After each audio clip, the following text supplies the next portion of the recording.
There is a documentary on Netflix called Gone Girls, the Long Island serial killer. Basically, it was this string of deaths that were happening between... I just added this to my list. Oh, okay, yeah. So there's a new one that has just come out, I believe on Paramount Plus, where for the first time, his wife and daughter speak out.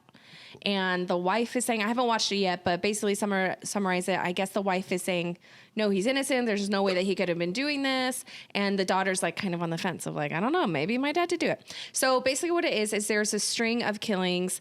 What really kickstarted though was that this girl went missing one night because all of these women are sex workers. And so basically what it is that all these women would go missing and no one would ever really do anything about it. But this one family like refused. They're like, no, she's out there. She's either alive and something is wrong with her, or she's dead and we're going to find her.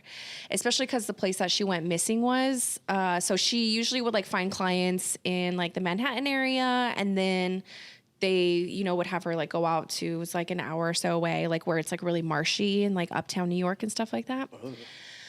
And they were finding, so they're like looking, and finally someone's like, okay, like we'll go searching. And they find a piece of a body. And then a piece of the body. Yeah. And then they're searching more. And then they find like someone's missing wallet, or they find like another piece. And they're finding like, eventually there was 11 confirmed that they associated with him, the person that they eventually, he hasn't gone on trial yet, but he's arrested on suspicion of doing all this. But along the way, they refused to say that these cases were connected, even though there were so many similarities of like, women being picked up in like the Manhattan area and then finding their bodies in this area. And because they were sex workers too, which is something that we find a lot, like police were like, oh, well, they'll show up, or, oh, they probably just ran away, or, oh, like whatever. They don't give a shit. Got kidnapped, who cares? Yeah. So it takes you on this really wild ride of, it leads you to thinking it might have been a police officer. It might have been this person. Like, are these deaths actually connected? So there's all these different pieces. And so now I really want to go see that new documentary and see